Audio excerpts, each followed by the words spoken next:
প্ৰত্যেকজন সাংবাদিকক বেয়া বুলি কিয় কৈছে? সেইদিনা ষ্টুডিঅ'টো আপুনি কৈছে আৱেগ হৈছিলে নিজৰ মাৰ আঁচনি কৰা ডক্টৰ হিমন্ত বিশ্ব শৰ্মা ডাঙৰীয়াক আপুনি কৈছিলে যে মোৰ মাক এটা আঁচনি দিলে ভাল। আচলতে হিমন্ত বিশ্ব শৰ্মা ডাঙৰীয়া লগত আপোনাৰ ভাল এটা ছেটিং আছিলে, ভাৰতীয় জনতা পাৰ্টিৰ হৈ আপুনি কাম কৰিছিলে। আচলতে হঠাৎ আপুনি এই ফেচবুকত এনেকৈ আৱেগ হৈ কিহৰ পৰিছে?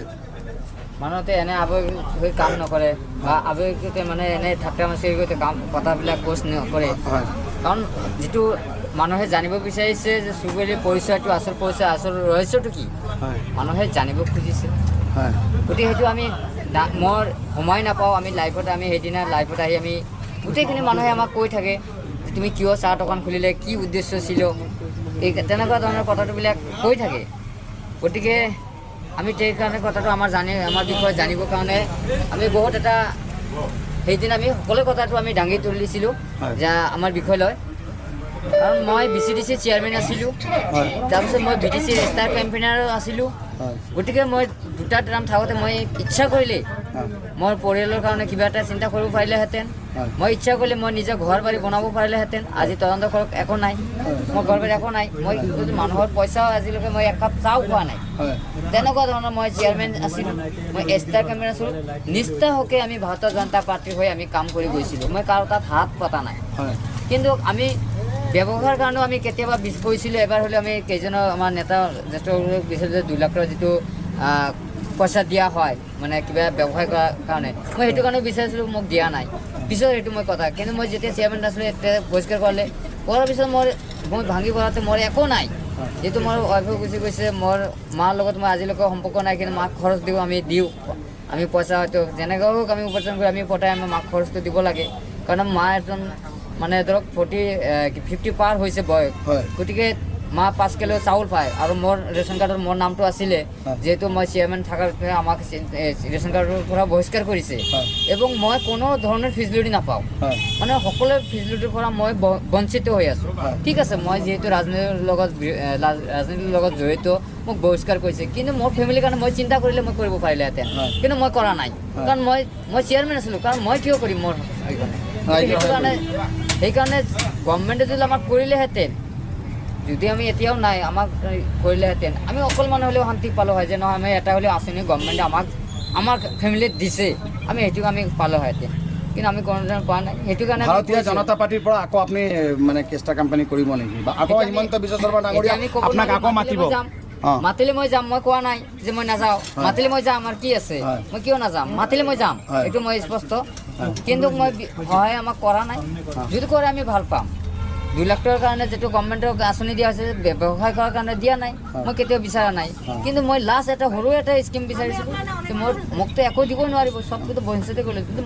মাৰ কাৰণে যদি এটা অৰুণোদয় আঁচনি কৰি দিয়ে বা বুঢ়া পেঞ্চনো যদি কৰি দিলেহেঁতেন, মই এটা হ'লেও শান্তি পালোঁ। ইয়াত এটা প্ৰশ্ন উত্থাপন হৈছে, যিহেতু আপুনি ভাৰতীয় জনতা পাৰ্টিৰ হৈ ইমান কাম কৰিছে, কিন্তু আপোনাক আঁচনিৰ কাৰণে আপুনি এনেকৈ বিচাৰিব হৈছে, কথাটো কেনেকুৱা? যিহেতু আপুনি ভাৰতীয় জনতাৰ দলীয় নেতা, আপুনি মইতো কৈছোঁ আগতে মই হাত নাপাতোঁ। মই ইচ্ছা কৰিলেতো মই নিজে চেয়াৰমেন আছিলোঁ, মোৰ হাতত ক্ষমতা আছিলে। মই 50,000 টকা মতো মানুহে ঘোষ দিব খুজিছিলে, মই লোৱা নাই। মই তেনেকুৱা ব্যক্তি নাছিলোঁ। মই চিন্তা কৰিলোঁ মোৰ হাতত চহী আছিলে। মই ইচ্ছা কৰিলোঁ মই যি চাহি মই কৰিব পাৰিলেহেঁতেন। মই PMW আজি মই ইয়াত কিয় চাহ দোকান কৰিব লাগে হয়? মই আজি PMW লৈ আজি চাওক, যিবিলাক মানুহক চিনি নাপায়, যিবিলাক মানুহৰ নাম গন্ধ নাই, একো মানুহ চিনি নাপায়, সেইবিলাক মানুহ আজি কিমান চিকিউৰিটি লৈ কিমান দামী গাড়ী লৈ ঘূৰি আছে। অৰ্থাৎ কিন্তু চুকেলেতকৈ পপুলাৰ নহয়, এইটো কথা স্পষ্ট, মানুহে চিনি নাপায়। কিন্তু মই ইচ্ছা কৰিলে 4 চকা গাড়ী ময়ো কিনিব পাৰিলেহেঁতেন। মই নিজে ভগে ঘৰ বাৰী কিনিব পাৰিলেহেঁতেন, মোৰ ৱাইফ কেতিয়াও গুচি নগ'লেহেঁতেন। মই ইচ্ছা কৰিলে মই চেয়াৰমেন, যিহেতু মই 2 বছৰ আছিলোঁ, মোৰ ক্ষমতা ইমানখিনি আছিলে, কিন্তু মই কেতিয়াও সেইটো মই ক্ৰেপ কৰা নাই। কাৰণ মই সেইবিলাক আমাৰ নট এলাউ। মানে ৰাইজৰ প্ৰতিনিধি হৈ আপুনি ৰাইজৰ কাম কৰিব বিচাৰিছে? ৰাইজৰ হৈ কাম কৰিম। আৰু আমাৰ তদন্ত, আমি যে চেয়াৰমেন আছিলোঁ, মই কাম কৰিছোঁ না কৰা নাই, মোৰ এৰিয়াত যাই মোৰ তদন্ত কৰক যে চুকুৰিৰ হাতত কেইটা কাম আহিছিলে আৰু কিমানখিনি কাম কৰিব পাৰিছে, কিমানখিনি ছাকচেছ হৈছে, এইখিনি আপোনালোকে এবাৰ যাই তদন্ত কৰিলে মই ৱেলকাম জনালে হয়তো। আৰু এটা কথা, আপুনি উল্টাকৈ সাংবাদিক আমাৰ ওচৰত লাগি থাকে। সাংবাদিক আকৌ আপুনি সাংবাদিকতা ক'লে, মই আপোনাক আকৌ কৈছোঁ সাংবাদিক আপোনাকতো জেলত দিয়া নাই, আপুনি সাংবাদিকতা ইমান কেলে বেয়া পাইছে? আপুনি সাংবাদিকৰ কথা মোক যেতিয়াই ক'ব আমি সাংবাদিকৰ কথা উত্থাপন কৰি থাকিম। কাৰণ মোক যিটো কাইট দিছে এই কাৰ্ডটো মই জীয়াই লগা থাকালৈকে মোৰ মনত পৰি থাকিব মানে আপোনাক সাংবাদিকটো জেলত ভৰাব নোৱাৰে মই পুনৰ আপোনাক কৈছো আগতে বাতৰি কৰিছিলো কেলে ভৰাব আইনৰ প্ৰক্ৰিয়া চলিছে আইনৰ আপুনি দুখী হৈছে সাংবাদিকৰ কোনো গুণ্ডা নাই চিনাকি কৰি দিয়া মানুহ হৈছে প্ৰথম গুণ্ডা আছে সাংবাদিক দ্বিতীয় গুণ্ডা আছে পুলিচ প্ৰশাসন মই এইটো চেলেঞ্জ কৰিম প্ৰথম সাংবাদিক হ'ল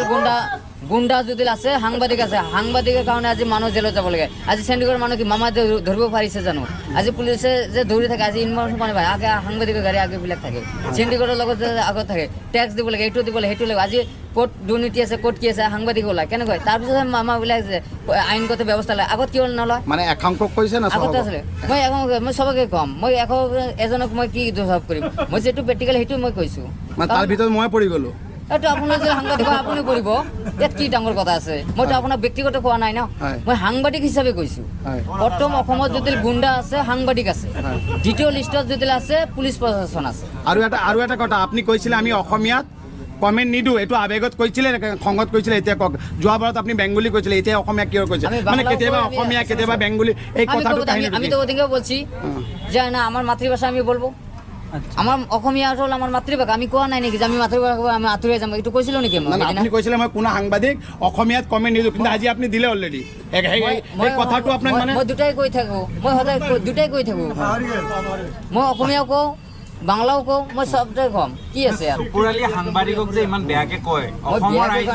অসমৰ ৰাইজক চিনাকি কৰি দিয়া মেইন কাৰণ হ'ল সাংবাদিকে চিনাকি কৰাইছিলে শুনক চকুৰালী মই সাংবাদিক যিটো ফোন কল ভাইৰেল হৈছিলে সাংবাদিকে কৰিছিলে গতিকে আজিৰ তাৰিখত সাংবাদিকক আপুনি কিয় ইমান বেয়া পায় আপোনাৰ বেয়া দুখবোৰ দেখাই দিয়ে আপোনাৰ ব্যৱহাৰত আপোনাৰ পৰিচয় গতিকে মই সাংবাদিক যেনেকুৱা আপুনি সাংবাদিকক টাৰ্গেট কৰি লয় যে সাংবাদিকে আপোনাৰ বেয়া দুখবোৰ দেখাই দিয়াৰ কাৰণে আপুনি টাৰ্গেট কৰে নেকি বেয়া কাম জনে ভাল মানুহ বেয়া ক'ব নেকি অসমৰ ৰাজ্যৰ আগত ভাল মানুহ বেয়া ক'ব নেকি মানুহ হৈছে সাংবাদিক ভাল মানুহ কেতিয়া বেয়া ক'ব নেকি আপোনাক ভাল মানুহ কেতিয়া বেয়া ক'ব নেকি এই কথা মোৰ উত্তৰ দিয়ক যে ভাল মানুহ কেতিয়া বেয়া ক'ব নেকি জনে বেয়া সেইটো বেয়াই ক'ব জনে ভাল ভালেই ক'ব আজি চকুৰালী 100% ভাল নি কি মইতো কোৱা নাই যে মই 100% ভাল মই কেতিয়াবা কৈছো নেকি সব সাংবাদিক মানে বেয়া বেয়া সাংবাদিক মানে বেয়া যিসকলে সাংবাদিক আজি দিল্লীত আজি দুখীয়া মানুহ ঘৰত গৈ আঁচনি পোৱাই দিয়া মানে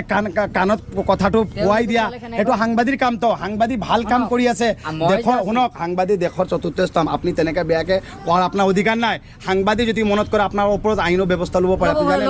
আমি আইনত জবাব দিম আমি জবাব দিম যে সাংবাদিক গুণ্ডা হয় নহয় আমি আইনত প্ৰমাণ দিম আপোনালোকৰ যদি ই আছে আমাৰ নামত কেছ কিমান আছে সাজু কৰি থাকক দুবাৰ দিছে আৰু যাবলৈ সাজু আছে সাংবাদিক দুবাৰ জেলত দিছে আকৌ যাম সাংবাদিক সাংবাদিক কিমান আছে কেছ আপোনাক জেলত কেতিয়া দিলে কি গৰু মাংসৰ ইলিগেল আছিলে সাংবাদিকে ধৰিছিলে আমি দুৰ্নীতি কৰিছিলো গো মাংস আপুনি এতিয়া ৰাজহুৱা স্থানৰ য'ত ইয়াৰ ক্ষেত্ৰত আপুনি প্ৰতিবাদ কৰিছে নেকি যদি আপোনাৰ গো মাংস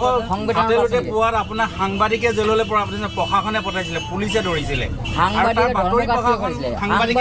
ধৰ্মঘাট কৰিছিলে এইটো উত্তৰ লাগে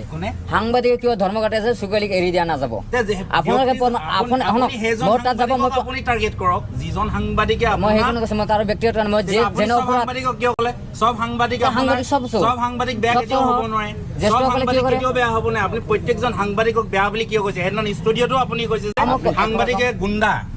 চকুৰালীয়ে গো মাংস গাড়ীত ধৰাৰ পৰা বাতৰি পৰিৱেশন কৰাৰ কাৰণে আজি সাংবাদিক বেয়া এতিয়া মামায়ে আজিৰ তাৰিখত গো মাংস নিষিদ্ধ কৰিছে আপুনি প্ৰতিবাদ কিয় কৰা নাই সাংবাদিক কিয় আপুনি সিন্ডিকেটৰ লগত জড়িত থাকে আপুনি প্ৰমাণ দিব পাৰিব আমি কৈছো চলক মোৰ লগত মই যাম মই দেখুৱাই দিম ক'ত সিন্ডিকেট আছে কেনেকৈ চলিছে মই দেখুৱাই দিম সাংবাদিকৰ লগত কি লেনাদেনা আছে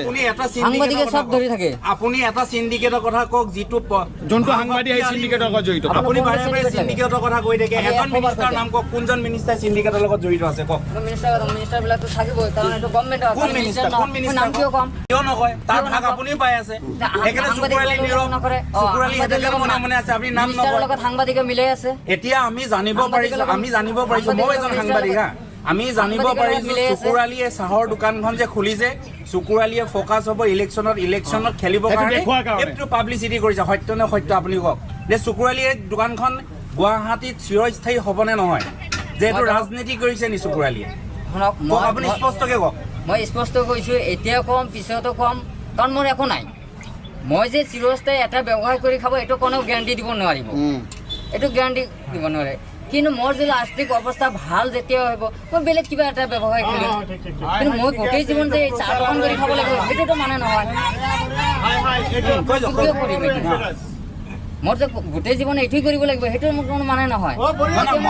এইটো সুধিছোঁ চকুৰালীয়ে পাব্লিচিটিৰ কাৰণে এই ব্যৱসায়টো কৰিছে যে যিহেতু 26ত ইলেকশ্যন আহি আছে চকুৰালীয়ে আকৌ টিকেট ল'ব পাব্লিচিটিৰ কাৰণে অহা নাই আপুনি যে বাৰে বাৰে সাংবাদিক যে এই যে প্ৰশ্নটো আপুনি কৰি থাকে আচলতে আপুনি সাংবাদিক কৈ কিনে জোকাৰি লয় না আপুনি নিজে এই কথাটো কৈ ভাইৰেল হোৱাৰ কাৰণে কোনটো কাৰো জোকাৰি নলওঁ মই সেটা ভাইৰেল হোৱাৰ কাৰণে নহয় যিটো সত্য সেইটো মই কথা হ'ব এইটোতো আপুনি যে বাৰে বাৰে চিণ্ডিকেট কৈছে এইটোতো হ'ব পাৰে যে চকুৰালী চাহৰ দোকানটো যে শ্ব' আছে শ্ব'ৰ কাৰণে ৰাখিছে চকুৰালী এইটোতো হ'ব পাৰে মইতো কৈ আছো প্ৰমাণ দিম আমাৰতো প্ৰমাণ দিয়ক তলে তলে মই বেয়া কাম কৰিছো ঠিক আছে প্ৰমাণ দিয়ক আপুনি ক'ত প্ৰমাণ দিছে মইতো দিম আপোনালোকে কিয় নিবিচাৰে কেতিয়া আপুনি প্ৰমাণ দিব আপুনি খালি অকল কৈ থাকে যে আমি চিণ্ডিকেট সাংবাদিকৰ লগত জড়িত মই প্ৰমাণ দিম আজিলৈকে আপুনি এই কথাটো আজি 1 বছৰ ধৰি কৈ আছে কিন্তু আজিলৈকে আপুনি এটাও সাংবাদিক প্ৰমাণ দিব পাৰিছে সাংবাদিকে কিয় অহা নাই আমাৰ লগত আপোনালোকে কিয় ধৰা নাই যে চুকুৰালী ইমানবাৰ খেলিছে আপোনালোকে কিয় নাহে যে কোন কৰিছে আপোনালোকে ধৰিব লাগিছিল তেতিয়া আপোনালোকে আজিলৈকে কিয় ব্যৱস্থা লোৱা নাই 1 বছৰ ধৰি মই চিঞৰি জুলি আছো আপোনালোকে কিয় শুই আছে কাৰণ আচলতে আপোনালোকে চোৰ হয় নে নহয় আসল চোৰে কেতিয়াও স্বীকাৰ কৰিব নেকি যে মই চুৰি কৰিছো কেতিয়াও চোৰ নকৰে আপোনাৰ শুই কিয় আছে মই যদি মিছা কথা কৈছো ঠিক আছে মোৰ ব্যৱস্থা ল'ব লাগিছিল মই বহুত ক'ত চিণ্ডিকেট আছে মই দেখুৱাই দিব নোৱাৰিলে তেতিয়া মোৰ একশ্যন লওঁ কিন্তু আপোনালোকে 1 বছৰৰ ভিতৰত কিয় আজিলৈকে প্ৰমাণ কৰিব নোৱাৰিলে তাৰমানে এইটো কথা স্পষ্ট আপোনালোকে মই ৱেলকাম জনাইছোঁ ধন্যবাদ জনাইছোঁ আপোনালোকক মই ইমান দিন ধন্যবাদ জনাইছোঁ ধন্যবাদ আপোনালোকে স্পষ্টভাৱে প্ৰমাণ কৰি দিলে যে সাংবাদিক আচলতে মানে কেনেকৈ হয় আপুনি প্ৰমাণ দিব লাগিব না 1 বছৰ ধৰি চিঞৰি আছে আজিলৈকে প্ৰমাণ কৰা নাই আপোনালোকে আজিলৈকে প্ৰমাণ দিয়ে আপুনি অকল মুখতে কৈ থাকে আপোনালোকে কি মই আগতে কৈছোঁ আপুনি বাৰে বাৰে কৈ আছে যে সাংবাদিক মই দেখুৱাই দিম চোৰ দেখাই দিব লাগিব নহয় আপোনাক দেখাই আপুনি কিমান মানুহক দেখাইছে আজি